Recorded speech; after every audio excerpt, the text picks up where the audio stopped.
Se você se interessa pelo tema empreendedorismo, mas está assustado com esse monte de guru de internet que diz que você vai ficar rico da noite para o dia com um monte de fórmula mágica, você está certo de estar desconfiado. Empreendedorismo se aprende com ciência, método e com professores que são conceituados, que sabem do que estão falando. Professores das universidades, professores das faculdades, conceituadas. E foi isso que a gente fez em fevereiro, lançando o nosso programa Empreendedor Mestre, um programa de formação em empreendedorismo e negócios. Milhares de pessoas entraram na primeira turma e não só aprenderam com todos esses professores e professoras, mas hoje fazem parte de uma comunidade de negócios que fazem negócios entre si e aprendem junto sobre esse tema tão interessante. A gente vai lançar agora a segunda turma desse programa de formação em empreendedorismo. E a aula inaugural vai ser dia 28 de julho, um domingo às 8 horas da noite. Se inscreve, não perde essa aula não, que você vai ficar encantado como ficaram os milhares de alunos e alunas que se inscreveram na primeira turma. Um abraço e até lá!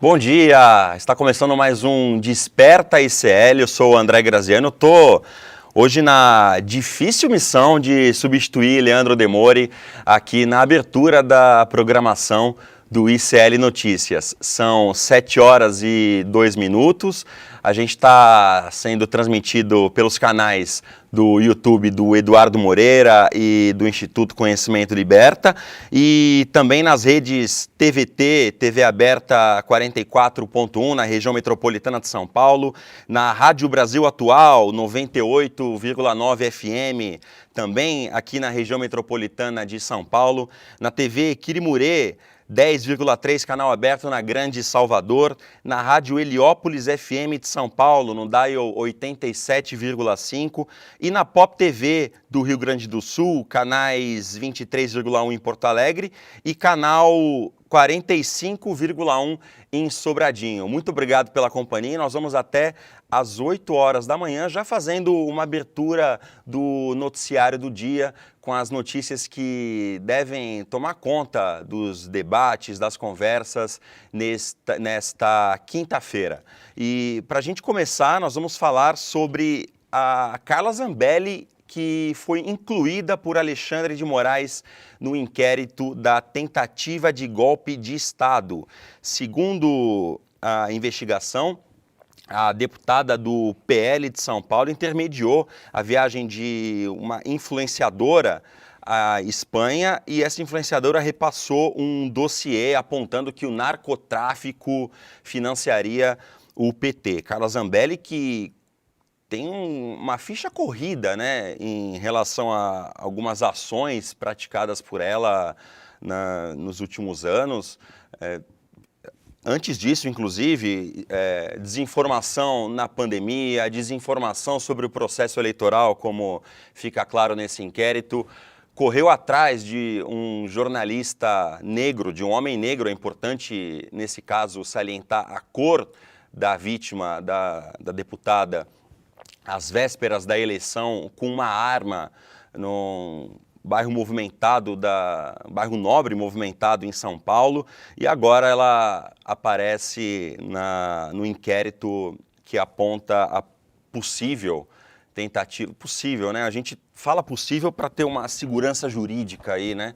Mas possível tentativa de golpe de Estado que culminou com os atos de 8 de janeiro de 2023. A deputada Carla Zambelli segue com seu mandato, ela segue com a imunidade parlamentar e, enfim, quem sabe agora a inclusão nesse inquérito dê em alguma coisa, né? Porque é preciso que a justiça tenha um pouco mais de rigidez em relação às atitudes da deputada Carla Zambelli. A gente lembra, por exemplo, o deputado Glauber Braga, que teve processo aberto enviado ao Conselho de Ética, foi alvo de muitas críticas porque teve um desentendimento físico, uma desinteligência com um influenciador do MBL no Congresso Nacional.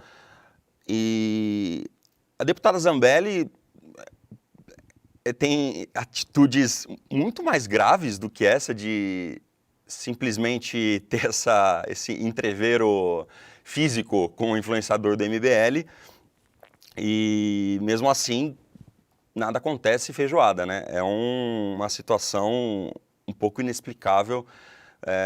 Se vier alguém do passado, chegar alguém, sei lá, de 2005 no Brasil, cair em 2024 e souber que uma deputada fez tudo isso e continua deputada federal, vai ficar realmente sem entender, né? A nossa democracia passou por um processo de erosão nos últimos anos e a situação da deputada Carla Zambelli é uma demonstração disso, né? E aqui a notícia no portal iclnoticias.com.br indica que o ministro Alexandre de Moraes determinou a abertura de uma nova investigação contra a deputada Carla Zambelli. Ele atendeu o pedido da Polícia Federal, que aponta que Zambelli intermediou a viagem de uma influenciadora à Espanha.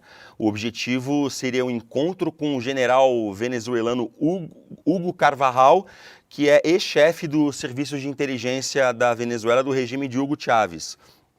E esse general está preso nos Estados Unidos por tráfico de drogas.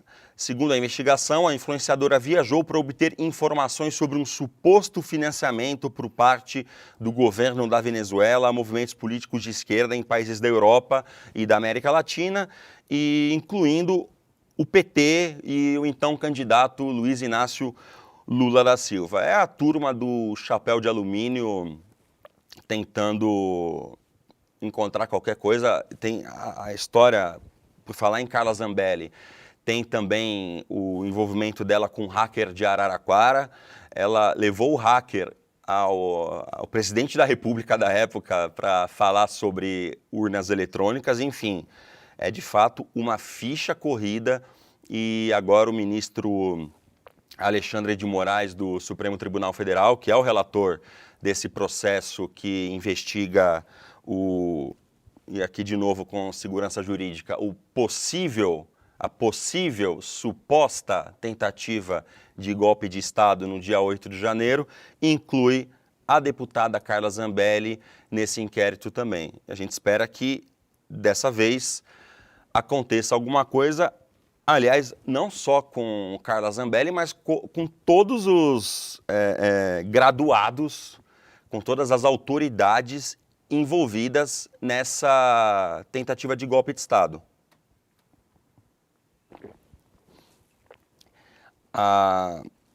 E aí a gente pensa, né, outras pessoas que supostamente estão envolvidas nessa suposta tentativa. Aqui para o jurídico do ICL não brigar comigo. Ex-presidente Jair Bolsonaro, evidentemente, e toda a família dele envolvida com política, como o deputado Eduardo Bolsonaro, o vereador Carlos Bolsonaro, o senador Flávio Bolsonaro, a cúpula militar próxima a Bolsonaro, especialmente o então comandante da Marinha, Almir Garnier, que seria, segundo inclusive depoimento de outros comandantes, o mais bolsonarista dos comandantes, e teria dito sim a uma suposta ordem do presidente, ou um suposto pedido do presidente de adesão das Forças Armadas a um fechamento do regime.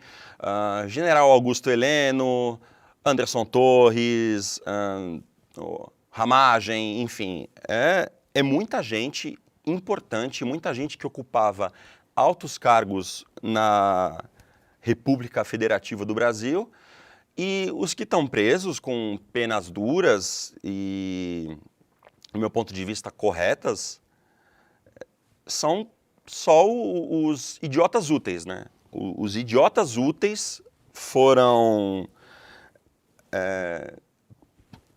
julgados, condenados por envolvimento na tentativa de golpe de Estado, porém, os mandantes não foram condenados até agora, né? Não foram julgados até agora. Então é muito importante a inclusão da deputada Carla Zambelli, mas mais importante ainda vai ser quando de fato esse processo andar.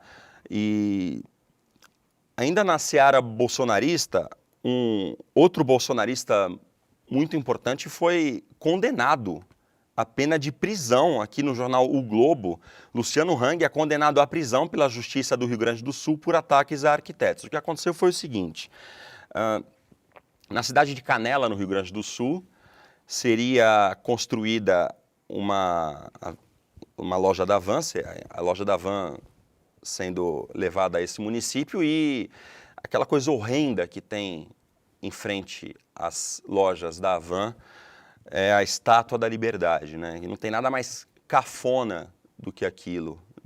Não é bonito, não é chique, muito pelo contrário, é simplesmente um americanismo, um viralatismo barato, né? Mas enfim, o arquiteto, que pelo visto tinha algum senso estético, ele não quis, ele liderou um movimento na cidade de Canela contra a instalação dessa maravilha da arquitetura que é a Estátua da Liberdade da Havan. E ele foi chamado, aqui segundo a reportagem pelo Luciano Hang, de esquerdopata. E aí foi condenado por difamação e injúria contra o arquiteto Humberto Tadeu Hickel. Segundo o arquiteto, ele não podia mais sair na rua com os netos, acabou sendo hostilizado na cidade. Vou aumentar um pouco o zoom aqui para ficar mais fácil de todo mundo ler. E aí, Luciano Hang, então, foi condenado a 1 ano e 4 meses de reclusão, além de 4 meses de detenção. Claro que em regime aberto, ninguém vai puxar cana por um tempo desse de prisão. E assim, sem entrar no mérito dessa condenação, né? Eu não tenho embasamento jurídico, eu não conheço profundamente esse processo, só sei o que está sendo divulgado na imprensa. Mas me causa certa estranheza que o Luciano Hang, que, por exemplo, durante a pandemia de Covid-19, defendeu o, entre mil aspas, tratamento precoce que não existe, tá? Contra a Covid-19, com uso de substâncias ou de medicamentos que não servem para a Covid-19, segundo qualquer especialista sério. Alguns picaretas defenderam o uso desses medicamentos. Alguns médicos sérios até em algum momento chegaram a cogitar a possibilidade desses medicamentos serem sim eficazes contra a doença, mas logo se viu que não eram e abriram mão disso. Mas Luciano Hang, mesmo diante de todas as evidências científicas, insistiu nisso, apoiou aglomeração durante a pandemia. O Brasil empilhava corpos e Luciano Hang inaugurava a loja, muitas vezes com multidões presentes. E ele é condenado por uma coisa que, ao meu ver, é muito menor, né? A injúria e difamação contra um arquiteto. Repito, não estou entrando no mérito dessa condenação, mas também é aquela coisa. Tanta coisa ele fez, ele é condenado por isso. A justiça brasileira, de fato, precisa ter um pouco mais de atenção em relação a essa situação, né? Porque é mais um que tem um prontuário bastante preenchido, com algumas práticas apontadas como pouco éticas, e mais uma vez eu estou sendo muito cuidadoso aqui, e ele é condenado por injúria e difamação a uma pena de prisão, né? Claro, convertida em regime aberto, já foi convertida em trabalho comunitário aqui, ele vai ainda ter que pagar cerca de 300 mil reais, aqui, segundo a reportagem, ele chamou Hickel, o arquiteto, né, de esquerdopata e sugeriu que ele vá para Cuba. Aliás, né, eu vou aqui no meio dessa história lembrar do lançamento do Vai para Cuba, Edu, que ontem o trailer foi divulgado, você acha nas redes sociais do ICL. Por que esse nome? Porque é um xingamento, uma ofensa que não ofende ninguém, né? E que manda a pessoa ir para Cuba, né? Quando ela tem qualquer posição um pouco mais progressista, ou nesse caso era só um senso estético mesmo, né? E aí vai para Cuba. Se você não quer estátua da liberdade aqui enfeiando a sua cidade, vai para Cuba, porque você é um comunista, você é um filhote de Che Guevara, vai para Cuba, vai para Venezuela, enfim.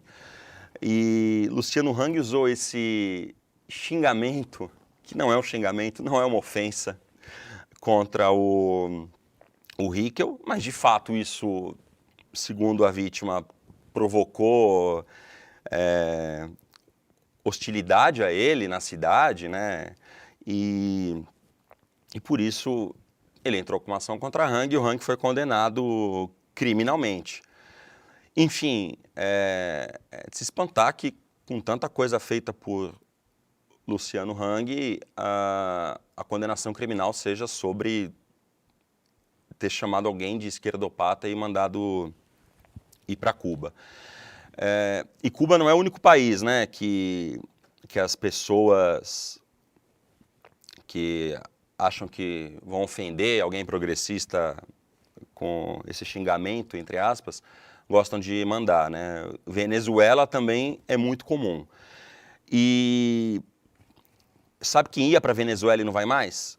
Técnicos do Tribunal Superior Eleitoral. O TSE cancelou o envio de servidores para acompanhar a eleição na Venezuela.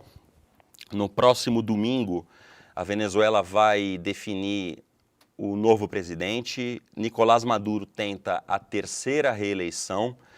Dessa vez, ele enfrenta Edmundo Gonçalves, que é, acho que desde a primeira eleição do Maduro, o candidato que mais tem chances reais de vencê-lo.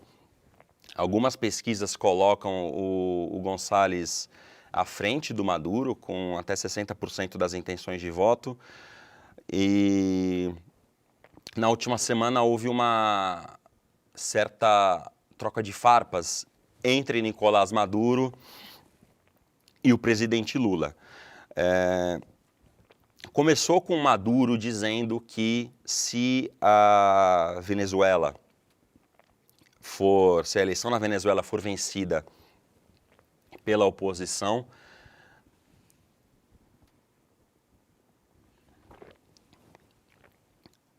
uma hora falando, precisa molhar bem a garganta, o tempo está seco em São Paulo. Se a oposição vencer a eleição na Venezuela, vai haver um derramamento de sangue provocado pelos fascistas. A declaração é infeliz, mas a forma como ela foi noticiada não condiz exatamente à realidade, ao contexto do que aconteceu. Acho que pode haver aí sinais ou certa ameaça velada do Maduro nessa fala, mas objetivamente ele atribuiu esse possível derramamento de sangue à direita. Ele não afirmou farei eu um derramamento de sangue ou farão meus apoiadores um derramamento de sangue caso percamos a eleição. Ele não disse isso. De qualquer maneira, o presidente Lula, possivelmente também pensando no público interno, sabendo que Nicolás Maduro é mais um passivo do que um ativo nesse contexto político brasileiro, porque a comparação entre Lula e Maduro, que não faz nenhum sentido, mas para muita gente de chapéu de alumínio faz, acaba sendo prejudicial para a imagem do presidente Lula. Então o presidente Lula respondeu ao Maduro dizendo, ou respondeu à imprensa comentando sobre o Maduro dizendo: a declaração me deixou preocupado. Eu recebi com preocupação essa declaração de Nicolás Maduro. O Maduro, então, reagiu à reação do Lula, não mencionou diretamente o presidente brasileiro, mas disse: quem está preocupado que tome um chá de camomila. E também fez, e aí o Maduro reafirmou o que ele disse, dessa vez dizendo que esse derramamento de sangue vai ser por aqueles que apoiam o fascismo, apoiam Hitler até, ele mencionou, enfim. Ou seja, pela extrema-direita, né? Ele não disse que os apoiadores dele fariam esse derramamento de sangue, e ele reiterou isso. E nessa resposta do Maduro ao Lula, ele mencionou o sistema eleitoral brasileiro como não confiável, dizendo que as eleições na Venezuela tinham a melhor auditoria do mundo, enquanto as eleições dos Estados Unidos, da Colômbia e do Brasil não eram auditadas. E é mentira isso, não é verdade. Maduro repetiu um discurso bolsonarista, inclusive o Bolsonaro fez uma piada no estilo Bolsonaro sobre isso, dizendo Maduro muito amigo, porque o Maduro repetiu o discurso bolsonarista de que as eleições no Brasil não são auditadas, e isso é uma mentira, não dá uma fake news, é mentira mesmo. Fake news é uma forma de falar como as pessoas entendem, fazer com que as pessoas entendam, mas a gente precisa também usar palavras ainda mais claras e que tem disponíveis na língua portuguesa. Nesse caso é mentira, falsidade, uma canalice afirmar que a eleição brasileira não é auditada. Em reação a isso, o Tribunal Superior Eleitoral, que enviaria servidores para acompanharem a eleição na Venezuela, que também é feita pelo sistema de urna eletrônica, cancelou esse envio. Então, não haverá mais servidores do Tribunal Superior Eleitoral acompanhando a eleição brasileira. E o TSE também respondeu à declaração do Maduro, e dizendo aqui que, em face de falsas declarações, vou também aumentar aqui para todo mundo conseguir ler na tela. Em face de falsas declarações contra as urnas eletrônicas brasileiras, que, ao contrário do que é afirmado por autoridades venezuelanas, são auditáveis e seguras, o Tribunal Superior Eleitoral não enviará técnicos para atender convite feito pela Comissão Nacional Eleitoral daquele país para acompanhar o pleito do próximo domingo. O Brasil vai ter representante oficial ainda acompanhando essas eleições. O presidente Lula envia o assessor especial para assuntos internacionais, Celso Amorim, como representante do Brasil e observador do processo eleitoral na Venezuela, mas essa possível chancela técnica do TSE, que é reconhecido internacionalmente como realizador de eleições limpas, seguras e auditáveis, ao contrário do que diz o Nicolás Maduro, mas também pouco importa o que o Nicolás Maduro pensa sobre as eleições brasileiras, embora essa declaração dele fomente os golpistas brasileiros que querem desacreditar o sistema eleitoral e todas as instituições,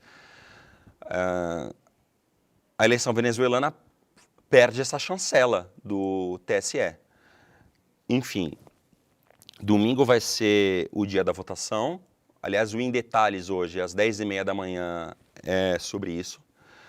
Eu conversei com o Lucas Rocha, jornalista aqui do Série Notícias, sobre a eleição na Venezuela. E, enfim, não dá para ser maniqueísta em qualquer coisa que se fale da Venezuela, tá? O Maduro tem diversos problemas, o Maduro tem fechado o regime, ele busca apoio dos militares para se manter no poder, mas, ao mesmo tempo, a Venezuela, em 2002, ainda com Hugo Chávez, teve um golpe de Estado, Chávez ficou 2 dias fora, foi preso, golpe de Estado clássico mesmo, foi preso por militares, um empresário que não tinha nenhum voto foi colocado no lugar.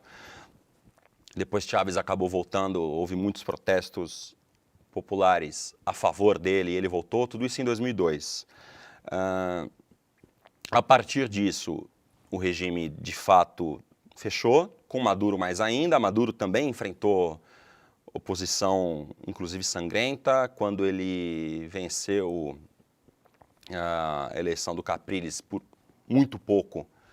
A reação da oposição foi violenta, enfim. Então não tem santo na Venezuela.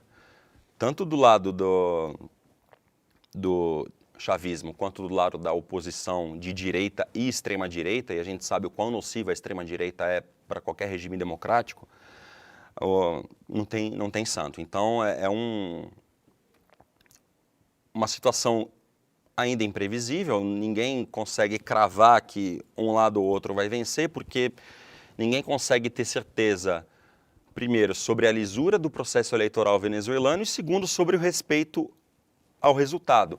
E não só se o Maduro respeitaria uma eventual derrota, mas também se a oposição respeitaria uma eventual vitória do Maduro, que também é uma questão. Embora pouco se fale no Brasil sobre isso, é quase, a gente, se acompanhar na grande imprensa, vai ver quase uma luta do bem contra o mal. Não é isso que acontece. E agora, a eleição na Venezuela perdeu a chancela, uma chancela com bastante credibilidade da justiça eleitoral brasileira. Enfim, domingo, talvez na segunda-feira, enfim, a gente já tenha, ou no próprio domingo, a gente tenha já o resultado e na próxima semana vai saber o que de fato vai se desenrolar na Venezuela. Tem outro assunto muito importante que aconteceu ontem nos Estados Unidos, aqui destaque do G1. Netanyahu fala no Congresso dos Estados Unidos e diz que guerra em Gaza é entre civilização e barbárie. O discurso gerou protestos e boicote. Houve muito apoio ao Netanyahu dentro do Congresso americano. Do lado de fora do Congresso, houve muito protesto. É até espantoso que um chefe de governo estrangeiro fale tantas vezes no Congresso dos Estados Unidos. Estava conversando ontem com a Heloísa Vilela sobre isso. Heloísa, que durante décadas foi correspondente nos Estados Unidos. E a Elo disse, assim, não surpresa, mas intrigada com o fato de tantas vezes Netanyahu ser convidado a falar no Congresso americano pela extrema-direita daquele país, pela extrema-direita trumpista, que é bastante forte, bastante relevante no Congresso dos Estados Unidos. Segundo a Elo, só Winston Churchill falou tantas vezes no Congresso americano. Winston Churchill, como chefe de governo do Reino Unido durante a Segunda Guerra, falou algumas vezes no Congresso dos Estados Unidos e havia uma justificativa um pouco mais plausível, né? Que era a própria Segunda Guerra, a luta contra o nazismo, enfim, a Alemanha nazista, o eixo, Alemanha, Itália e Japão. E agora, num contexto completamente diferente, Netanyahu também é diversas vezes chamado a falar no Congresso dos Estados Unidos. Aqui no G1, o primeiro-ministro de Israel, Benjamin Netanyahu, buscou reforçar a aliança com os Estados Unidos e reassegurar o apoio dos americanos em meio a tensões no Oriente Médio em discurso no Congresso nesta quarta-feira. O discurso de Netanyahu acontece em um momento de pressão sobre os israelenses por conta da guerra na faixa de Gaza. Ele foi recebido no Capitólio com protestos pró-Palestina e pró-Israel em frente à Casa Legislativa. Também houve boicote por parte de congressistas democratas e outros funcionários legislativos. Entretanto, o premier israelense foi ovacionado diversas vezes pelos presentes.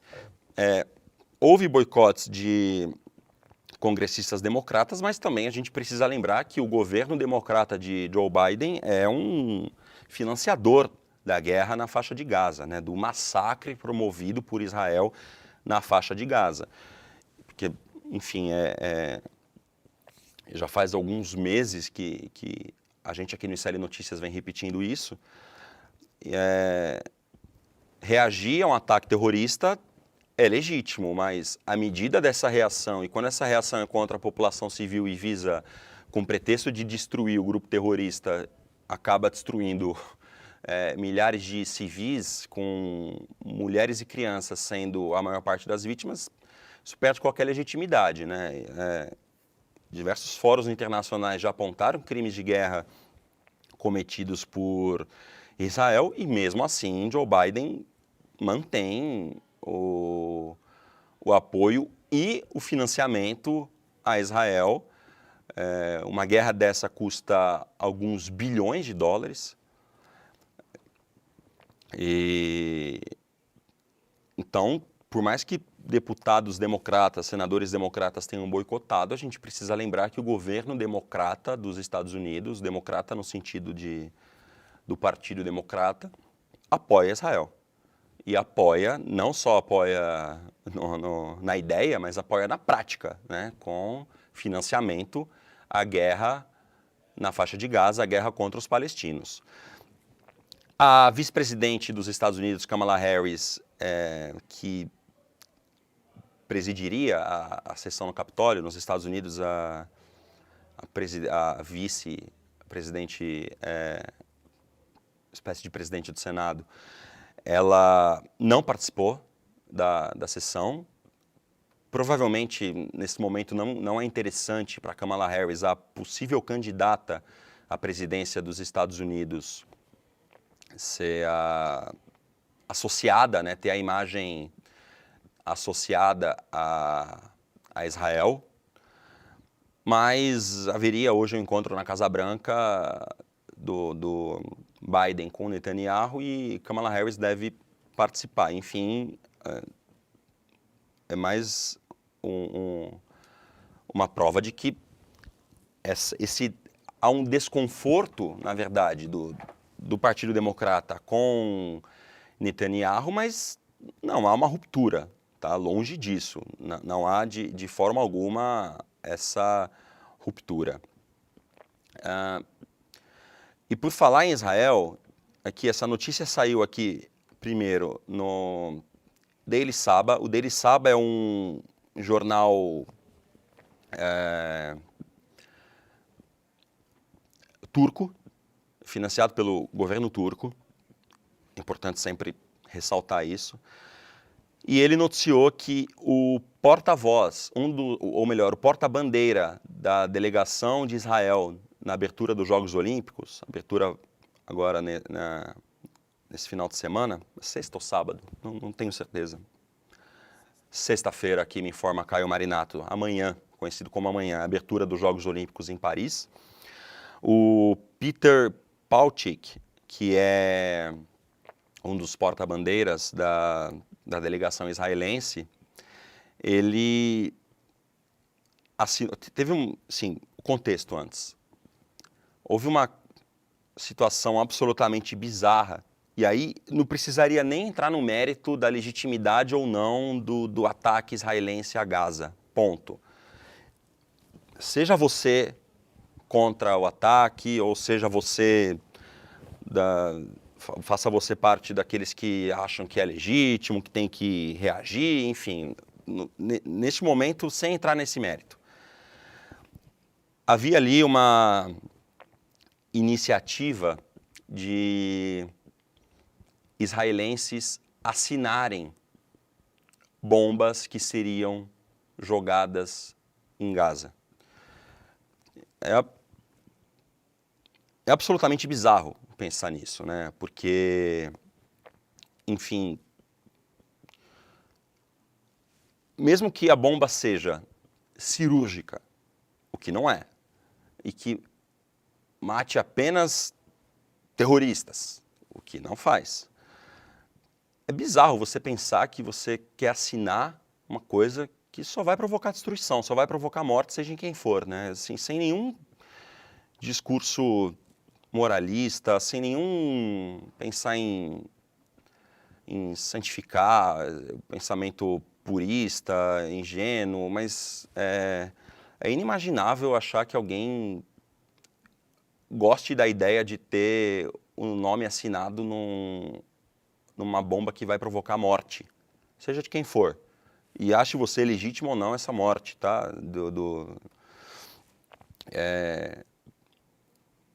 É meio, até eu diria, em alguns pontos desumano, né? Enfim. E aqui no Twitter da Federação Árabe-Palestina do Brasil, essa notícia que foi inicialmente dada pelo Daily Saba foi destacada aqui também no Twitter da FEPAL, que é a Federação Árabe-Palestina do Brasil. E eles apontaram aqui que o porta-bandeira de Israel assinando um míssil para exterminar crianças palestinas em Gaza, que, né, que de fato a maior parte das vítimas é mulheres e crianças na guerra de Israel. Aqui foi quando a delegação olímpica de Israel anunciou a Andy Murray e o Peter Paltic como porta-bandeiras da delegação. E aqui eles acharam um tweet que é o Peter assinando, aqui é uma foto da assinatura dele, de uma das bombas que seriam lançadas por Israel. E aí ele escreveu aqui em inglês, de mim para vocês com carinho, com prazer, enfim. Enfim, e ele será o porta-bandeiras de Israel na abertura dos Jogos Olímpicos de Paris, que será amanhã. Essa notícia, como eu falei, foi destacada inicialmente aqui pelo Daily Saba, que é um jornal da Turquia, e a Federação Árabe-Palestina do Brasil destacou aqui no site deles, tá? Enfim, coisas que a gente tem que lidar, né? E aqui eu destaquei também, ainda no Twitter, ontem foi divulgada uma notícia extremamente importante, que é a redução da fome no Brasil, a partir do governo Lula, né? Em 2022, até o governo Bolsonaro gastou o que tinha e o que não tinha, depois de um sistema absolutamente cruel e tentando diminuir o tamanho do Estado, como fez o então ministro Paulo Guedes,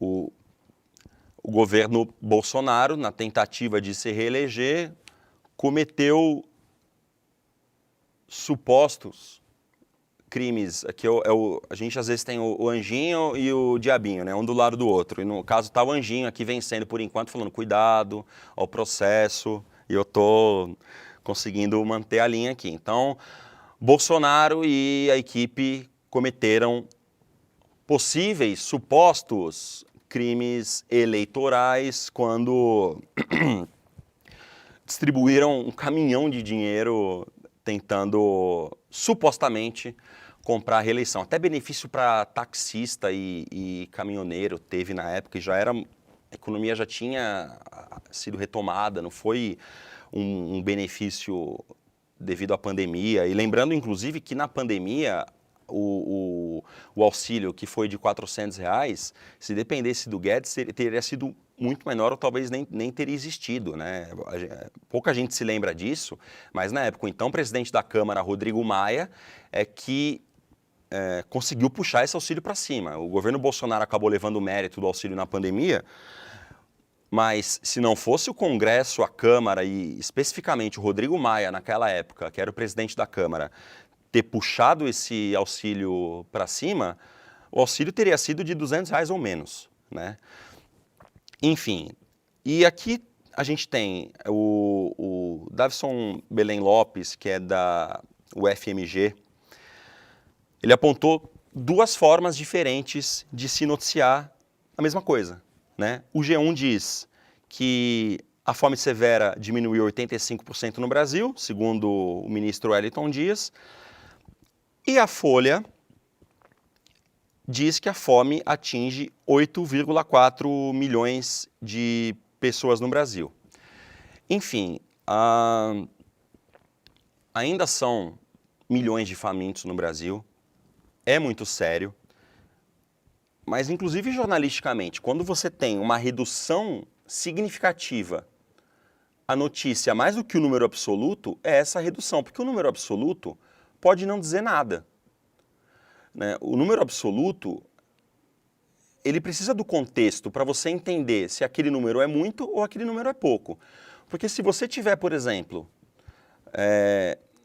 o Brasil tem 1 milhão de pessoas passando fome, mas se no período anterior eram 100 mil pessoas, de 100 mil para 1 milhão, mas 1 milhão é muito menos do que esses 8 milhões de hoje.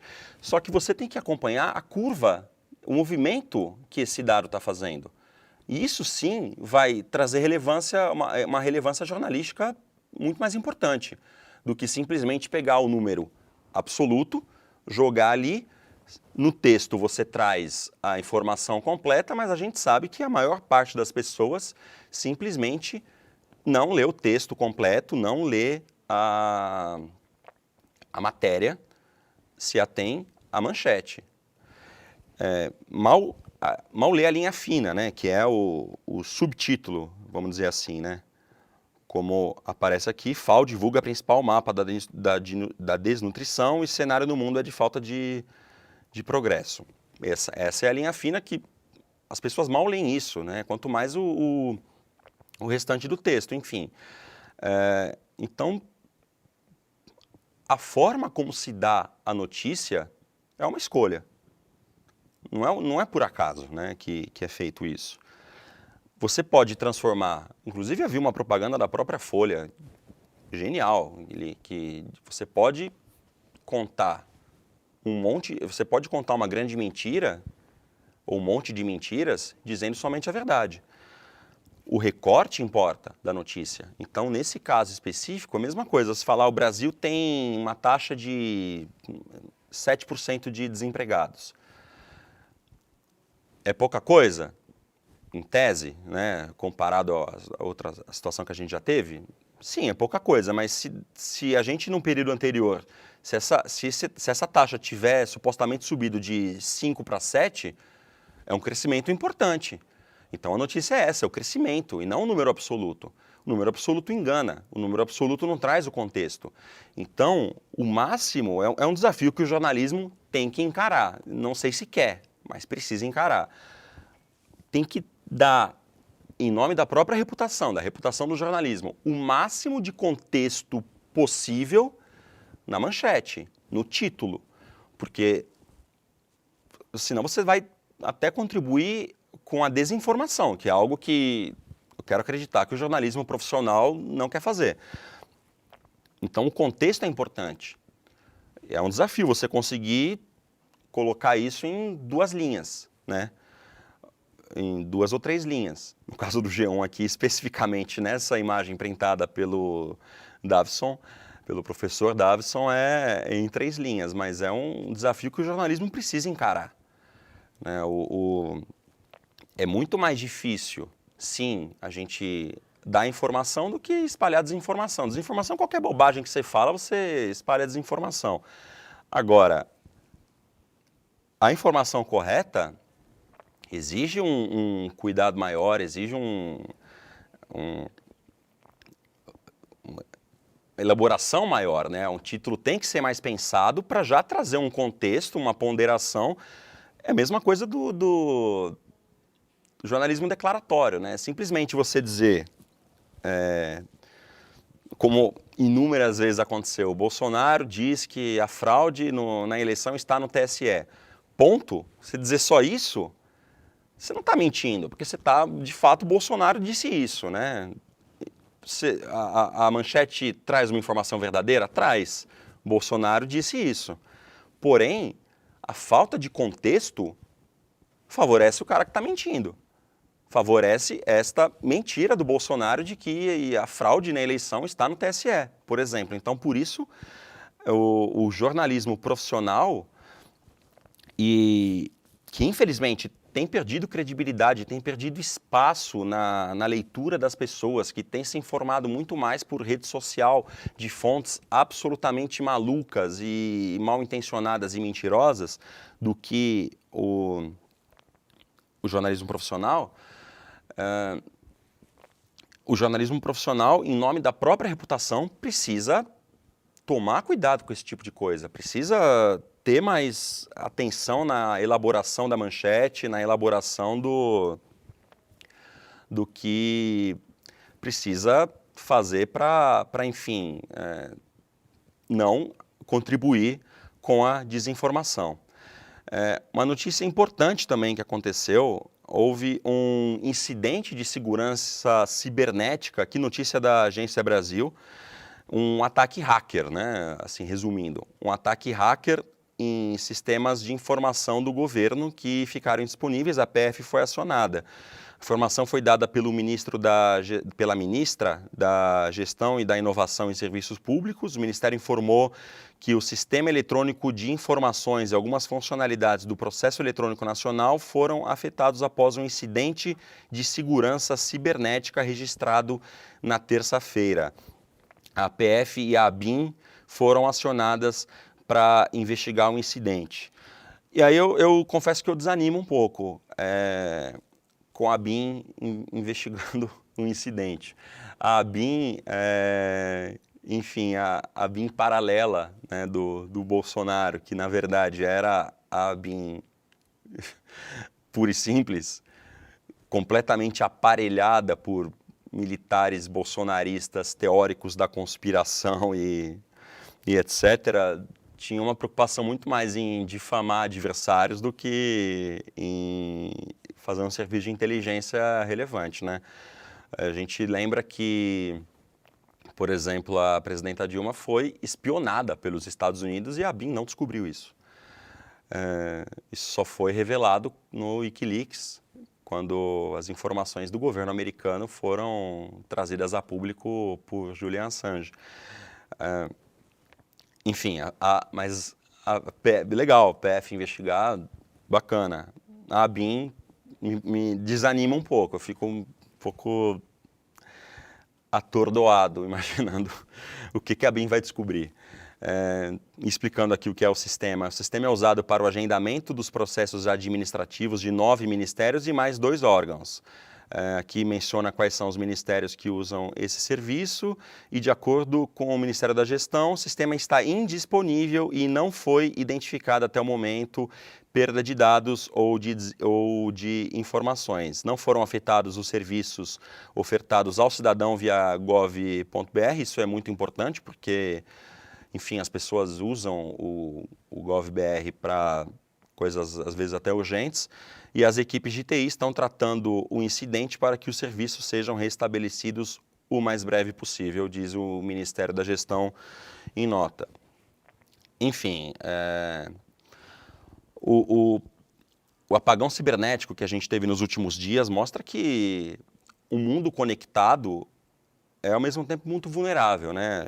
Assim, se de repente há uma falha num sistema como houve da Microsoft nos últimos dias, aí atrasou o voo, ou houve apagão cibernético, né, em aeroportos, em bancos, em órgãos públicos, enfim. É muito questionável, né, que a gente fique tão dependente de uma única ou de poucas empresas, né? Aqui no caso é outra situação, o que tudo indica um problema de segurança cibernético, é um ataque hacker, mas de qualquer maneira mostra a vulnerabilidade que existe dos sistemas digitais, né? Caio, eu vou olhar aqui os comentários agora aqui na tela. Vamos ver. Pessoal do Rio de Janeiro, o Walter do Rio de Janeiro, Sebastião de Brasópolis, no sul de Minas Gerais.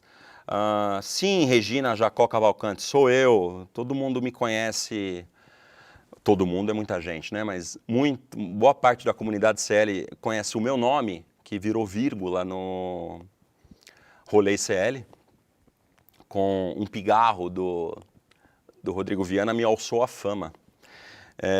E sim, sou eu.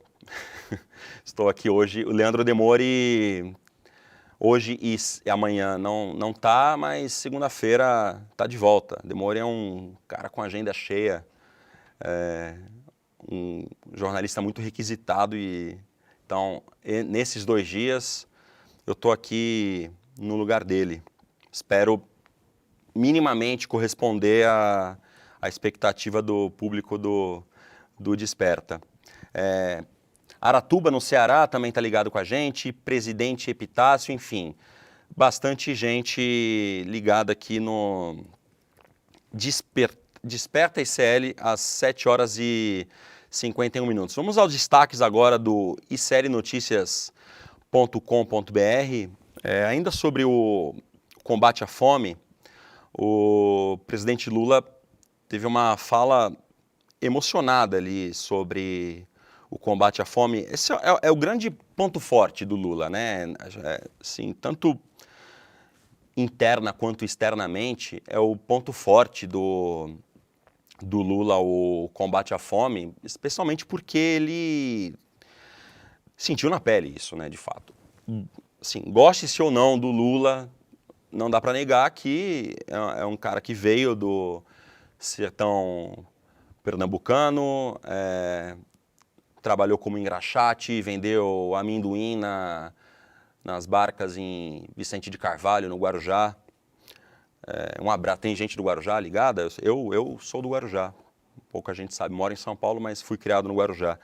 E o Lula morou parte da vida na Baixada Santista, vendendo amendoim na barca, como ele mesmo já contou essa história, e na presidência, quando chegou em 2003, implantou um programa importantíssimo de combate à fome. Infelizmente, todo esse aparato foi desmontado depois do impeachment de Dilma Rousseff. E agora, um dos grandes desafios, o maior desafio, né? A fome é urgente, quem tem fome não pode esperar. Então essa história de vamos fazer o bolo crescer para depois dividi-lo até o bolo crescer, até da hora dele sair do forno, se é que ele vai sair, as pessoas já morreram de fome. As crianças a desnutrição em crianças pode ter impactos irreversíveis na vida dessa criança, com problema de crescimento, problema intelectual, cognitivo, de desenvolvimento neurológico, enfim. Então, é urgente, não dá para esperar. Então, por isso, esse, no meu ponto de vista, é um desafio crucial que o presidente Lula, o governo Lula, enfrentam nesse terceiro mandato do presidente. E notícia aqui da Agência Brasil no portal iclnoticias.com.br, o presidente disse o seguinte: a fome não resulta apenas de fatores externos, decorre sobretudo de escolhas políticas. Hoje o mundo produz alimentos mais do que suficientes para erradicá-la. O que falta é criar condições de acesso aos alimentos. De fato, as pessoas ter fome no Brasil, com a produção agrícola que o Brasil tem, que não é voltada, ao contrário das propagandas do Agroepop, não é exatamente voltada para colocar comida na mesa do brasileiro, é muito mais voltada à exportação de alimentos e commodities. Mas, de qualquer maneira, com tanto de terra fértil, cultivada, que a gente tem no Brasil, é inacreditável que tanta gente ainda passe fome. Se eu puser o áudio aqui, não vai reproduzir, né, Caio, pelo menos de trecho da fala do presidente? Vamos lá, tem que tirar o mute, né, porque está mutado aqui, vamos lá. Ela não é uma coisa natural. A fome é uma coisa que exige decisão política. Opa, deu uma microfonia aqui, Caio. Enfim. Vamos tirar então. Opa, pronto. Eu estava me ouvindo aqui. Enfim, gente, Leandro Demore domina já esse aparato aqui para apresentar o Desperta. Eu tô na primeira vez ainda, eu prometo que eu vou melhorar aqui. De qualquer maneira, o presidente falou que a fome não é natural, que a fome parte de decisões políticas. E, de fato, é isso. Tem que ter, sobretudo, uma vontade política de erradicar a fome. E essa vontade política passa pela indignação de andar na cidade mais rica do Brasil e ver fila de abrigo no centro da cidade, e muitas vezes de abrigos, aliás, nem de abrigos municipais que não são suficientes, mas de iniciativas como do MTST, da Pastoral do Povo da Rua com o padre Júlio Lancelotti, que quando distribuem alimentos tem fila gigantesca de jovens e idosos. Tem um lugar no centro de São Paulo que eu muitas vezes passo e que formam-se duas filas. A fila de idosos, que é preferencial, e a fila de pessoas mais jovens. O que, além de tudo, entristece é ver que a fila de idosos é praticamente tão grande quanto a fila de jovens, né? E, enfim, se tem uma área na qual eu desejo sucesso para o governo Lula, que acredito que seja um governo empenhado nisso, é no combate à fome. Todo o resto é menos urgente, tá? Não é desimportante educação, saúde. Na saúde tem muita urgência também, inclusive educação, investimento de médio e longo prazo para o desenvolvimento do país, enfim, mas a fome é absolutamente urgente. São 7h58 e no próximo domingo a gente vai ter a aula inaugural do Empreendedor Mestre, da segunda turma do Empreendedor Mestre. Você pode se inscrever pelo link despertaicl.com.br. Se você estiver vendo na TV, por exemplo, essa transmissão, você pode pegar seu celular, mirar o QR Code, mirar a câmera aqui no QR Code que você está vendo no canto direito. Eu tento acertar. Opa, consegui. Tocar aqui no dedo do Edu, quase. Aqui, ponto. Ó. Pode mirar no canto direito da sua tela e acessar o site, se inscrever. Faltam 3 dias para a aula inaugural da segunda turma do Empreendedor Mestre. Você pode ter certeza de uma coisa. Se você quer ficar rico do dia para a noite, se você quer aprender uma fórmula mágica para sua empresa decolar e você nunca mais ter problema financeiro, você está no lugar errado. Não é aí nessa aula inaugural do Empreendedor Mestre e no curso como um todo que você vai encontrar a resposta, porque essa resposta não existe. Se você ouviu essa resposta em algum lugar, desconfie. Essa é a sugestão que a gente dá. No Empreendedor Mestre, você vai ter acesso a um método científico, a um método comprovado e a um método que não promete fórmula mágica, mas sim promete um conteúdo que te dê substância, te dê embasamento para tomar as melhores decisões sobre o seu negócio. Então, acesse despertaricl.com.br, se inscreva para a aula online e gratuita, aula inaugural online e gratuita do próximo domingo, às 20h, dia 28 de julho. E o Desperta ICL fica por aqui. Você agora fica com o ICL Notícias, primeira edição. Às 10h30 tem o Em Detalhes comigo e o Lucas Rocha falando sobre Venezuela. e você continua com a gente durante todo o dia. Depois tem o Mercado e Investimento às 11 da manhã e às 11h30 o Rolê ICL. Depois às 6 da tarde você fica com ICL Notícias, segunda edição. E hoje tem o Provoca também, Provocação Histórica hoje ao 12h30. É o Rodrigo Viana hoje? Rodrigo Viana conversando com Lindener Pareto, imperdível. Então a gente se vê amanhã aqui nesse mesmo horário, às 7 da manhã, no Desperta ICL. Muito obrigado pela companhia e até lá.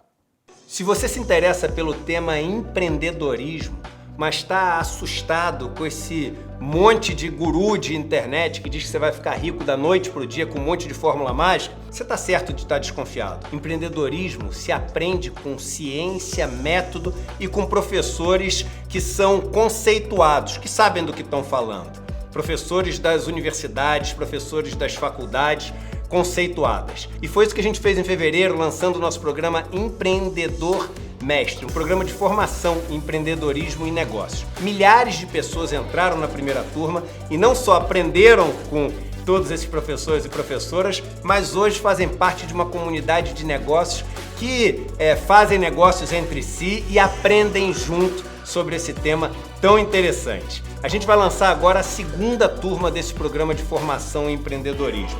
E a aula inaugural vai ser dia 28 de julho, um domingo às 8 horas da noite. Se inscreve, não perde essa aula não, que você vai ficar encantado como ficaram os milhares de alunos e alunas que se inscreveram na primeira turma. Um abraço e até lá!